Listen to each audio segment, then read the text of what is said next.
Hello and welcome back to Holistic Healing with Lori. I'm Lori Rivers, and if you're not familiar with me, I help people with long hauler syndrome and ME/CFS, so chronic fatigue syndrome and other fatigue syndromes, other fatigue illnesses to fully recover.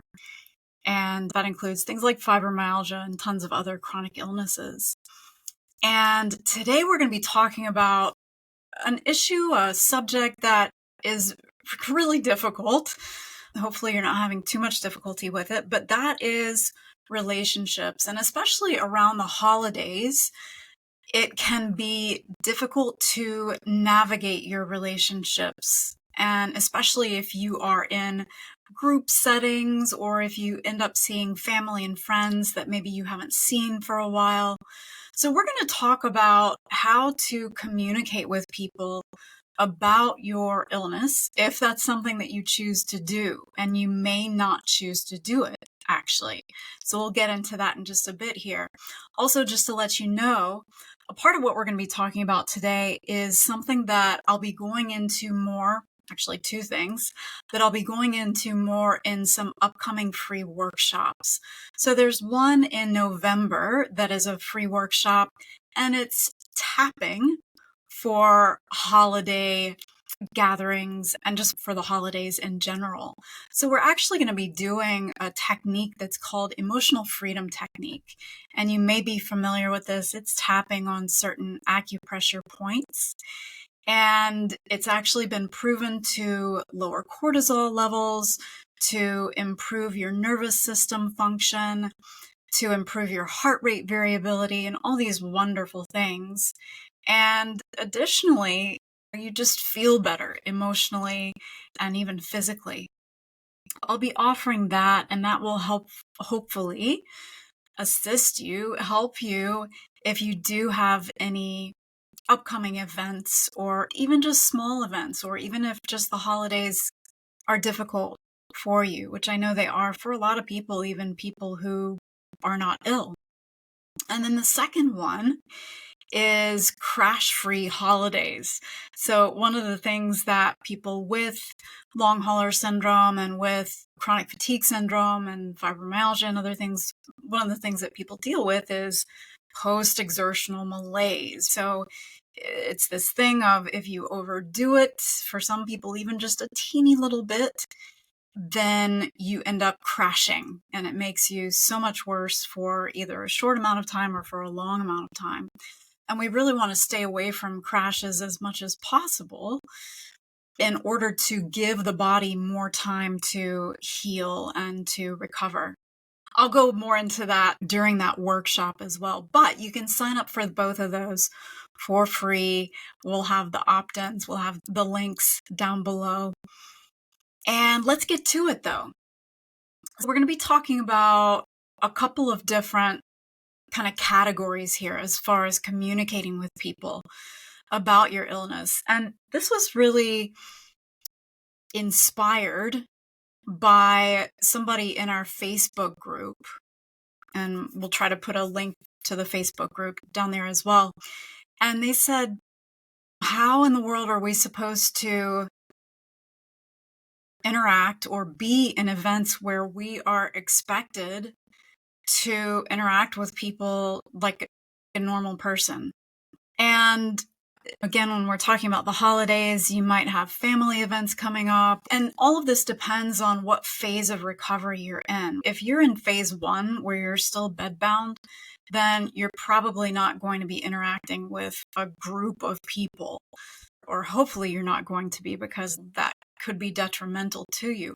But hopefully you do plan some fun things for yourself that won't take you out of your energy envelope.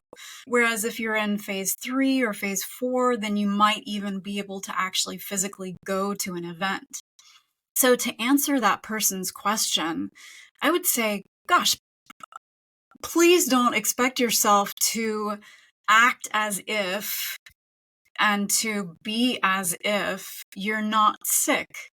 It doesn't mean that you need to try to explain it to everybody, but especially in that free workshop that I was talking about, crash-free holidays, the key to those types of events is doing a lot of planning beforehand so that you are able to check in with yourself during those events, and so that you have an out if you need to jet off sooner. If you realize that your nervous system is hyped up, or that you start to react to something in a way that is not going to be helpful, in a way that might cause a crash later on. And so we go into a lot of detail about that, but really just having so much love for yourself and for your situation that you don't expect yourself to be there like a quote normal person. And that's very important. So we'll talk a little bit more about that in just a bit, but let's take a step back, and let's start by talking about how you can interact with the people that you are the closest to and that you interact with the most. So you interact with these people every day, right? And if you are new to long hauler syndrome or chronic fatigue syndrome or ME or any of those types of illnesses, then it might still be in the place where that very well-meaning person or people constantly or very frequently ask you how you're doing, right? How are you today? How are you today? Are you feeling better today? And while we know that they're very well-meaning, that's a very complicated question to ask. What I like to do is to set up a way of communicating with that other person or people that's based on a rating scale, 0 to 10. 10 is like, I am doing the worst in the world. It's the most charged, right? It's, worst day ever. Don't talk to me, please. And then whereas a 5 might be, it's not the worst day and it's not the best day. And a 0 would be, hey, I maybe don't want to say this out loud, but I feel pretty good today. And that way, instead of having to explain things to them, you can say, I'm about an 8 today. And so they'll know that you're going to need more help on that particular day. They'll know to be maybe a little more tiptoey around you and things like that. So hopefully that's helpful to you. And if that way of rating is confusing, then you can also flip it, where 10 is you feel better than you have in months, and 0 is don't even come close to me today except for to bring me soup or to feed me or something like that. Also, the more they can stay informed about what you're experiencing, the better, right? Which doesn't mean that you need to bombard them with information or things like that, but maybe just to, every once in a while, to send them a video that you may have run across about somebody else who has a similar illness or had a similar illness. Yeah, so that's going to help out. Now, another question that I get a lot is, what do I say to the people who say, oh, you just need to get more exercise, or you don't look like you're sick? And honestly, when I was sick that first time around, I just got to the place where I just didn't care anymore. I just didn't care about trying to get them to understand what I was experiencing. If it is somebody who is close to you and you feel like it's worth your time and energy, because remembering that you have a limited amount of energy, but if it is somebody who is worth it to you, then again, along the same lines, send them maybe some videos, some short videos about people who have been experiencing the same thing, or maybe a helpful article about what long hauler syndrome is, or what chronic fatigue syndrome is, and the wide range of what people experience. that there are some people who are unable to get out of bed, who are unable to feed themselves, who are unable to function, period. And then there are other people who are able to function, but it is still a huge struggle. And also letting them know that if it's, let's say that it's maybe a friend who you've had to cancel on a bunch of times and they're getting annoyed with you or upset with you or whatever. And I know that feels very difficult because I know that I ended up feeling guilty about stuff like that.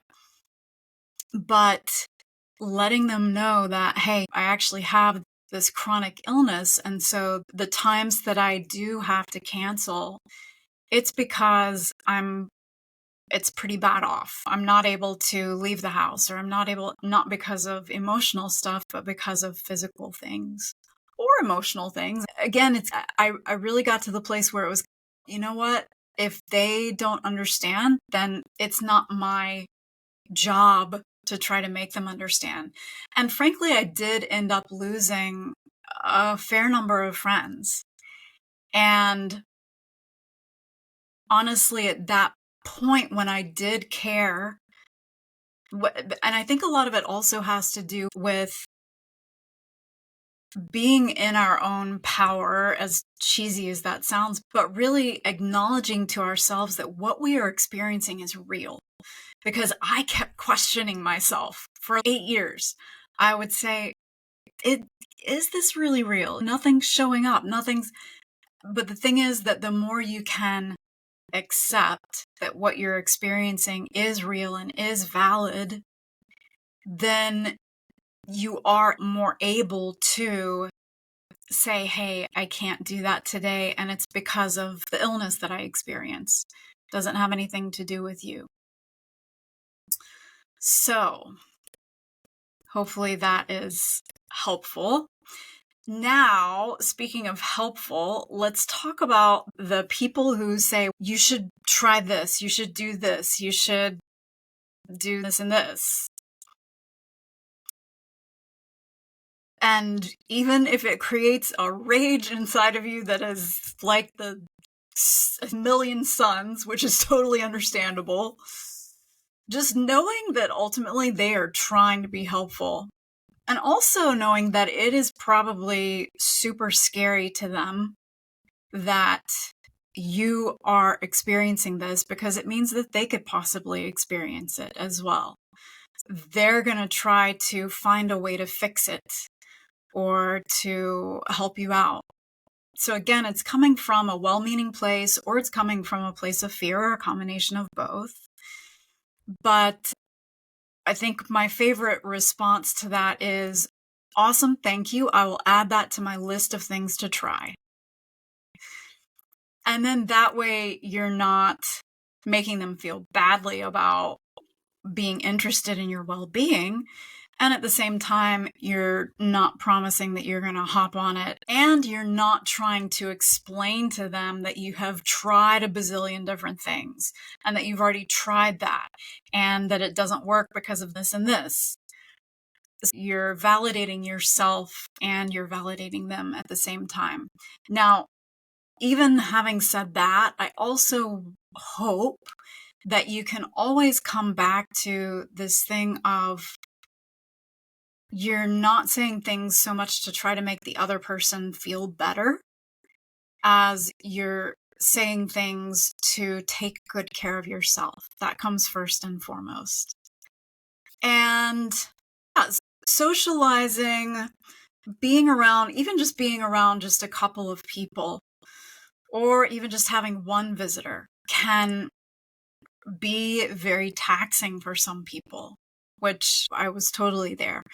It was much easier for me to be around one person as opposed to a group of people. I could not handle groups of people for many years.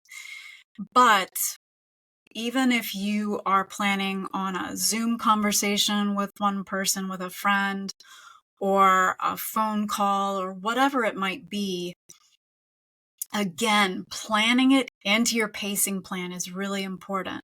So making sure that you get some good rest before you meet with them, and that you plan a nice chunk of meditation time after you meet with them. And if you're not familiar with meditations, take a look at one of my other videos about meditations. But it's a dedicated rest time. It's not scrolling through your phone. It is lying down as long as that's comfortable for you and really resting. So either meditating, a guided meditation, or listening to some soothing music, or doing yoga nidra or something like that. Again, not listening to a podcast or anything. With the lights off, no other sounds around you, you're just resting. So making sure that you bookend any socializing events with those rests is incredibly helpful. And that's a trick that I really wish that I'd known about when I was sick that first time around. I knew about it the second time around, and that's part of the reason that I got well a lot faster than the first time around. Now, the other thing is about interacting with people, friends or family, either one-on-one or in small groups, is to take into consideration is how do those people usually make you feel? So we get to be super choosy about the people that we allow to be around us.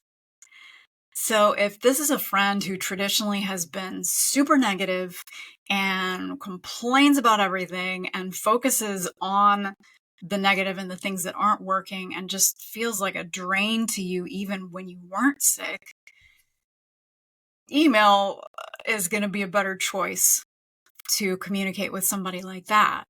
If it's someone who's super energetic and is super, super positive, then in the same way, they might not be the best person for you to interact with. It just depends on how it makes you feel. If that interaction allows you to feel uplifted and safe, then great. That's a great person for you to interact with in that way. But if they make you feel crappy about where your life is right now, or take too much energy, then again, a different way of communicating is going to be a better idea. And then lastly, for this type of communication, you want to limit your time frame. Play around, experiment with what a good amount of time is for you to be on the phone or on a Zoom call. Maybe it's 5 minutes, maybe it's 15 minutes, maybe you can even go up to 30 minutes and still not experience post-exertional malaise afterwards or the day after. And if that's the case for you, great. Work out that time for you. Still, though, bookending the pre and post interaction with those rests, with those meditations. Now, when we get to those group socializations, that does get more involved and definitely more difficult. Again, if you're in phase 1 or 2, you're just not going to want to subject yourself to that. What you might want to do, though, is to let's say that it's a big family gathering. Find somebody who is willing and interested and available to maybe set up their phone to Zoom you in, right? So that you can say hi to everybody and so that you can feel like you're included in it and like you're a part of it, and treat it just like what we were just talking about as far as bookending it with your meditations and limiting your time. Have a reminder set that says, okay, you have 5 minutes left. And then when your cutoff time is as well, and ask your person to help you out with that as well. If you do decide to go to a large event, I really recommend that you join us for that workshop, because you'll also get access to a free download of an ebook that goes through all the steps to take in order to plan that out for yourself, because that really is the key to not causing a crash with these larger events. And yeah, so you definitely want to be planning everything ahead and to have an out. I definitely recommend being able to go with somebody else, with a partner, whether it's a romantic partner or a friend or a family member who can be your ally at the event, and work out strategies with them to help you have your outs, right? So if you end up talking to somebody who's very draining, you figure out some way of tugging on your ear or something and have the other person come and rescue you. Or, and again, we go through all this in this workshop and ebook, but you also want to have a phrase or a couple of phrases that you can use to get out of, if you're feeling caught, or if you're just starting to notice, if you're starting to pay attention to your body and mind's cues, that you are starting to reach that threshold where you need some rest. And this can be things like, hey, I really have to go to the bathroom. And then you go and you take a rest. You actually schedule yourself times to rest throughout that event as well. And that can even mean going to your car and just turning on the heater or whatever, if it's cold outside, and just sitting in your car for a while and doing your meditation in your car. So hopefully these are all helpful for you. If you have your own strategies that you would like to share with us, please do share that. We'd love to hear those. Part of the beauty of being in the community that I offer, whether it's the Facebook community or the Relief and Transformation course, is that we can share these strategies, and those will help you out. And then, as always, I just want to leave you with the message that you can fully recover from these types of illnesses. I've done it several times now, and I think I'm in the place where I'm no longer susceptible really to those types of illnesses. It's taken a lot of work, but time and time again with my students and with my clients with the Relief and Transformation course, we're seeing that people do heal, that people can heal. And at the same time, however you decide to do it is perfect. So I'm going to be cheering you on wherever you are in your journey. And I do hope to see you in some of those upcoming live workshops and in the next Holistic Healing with Lori podcast. Take care. Lots of love.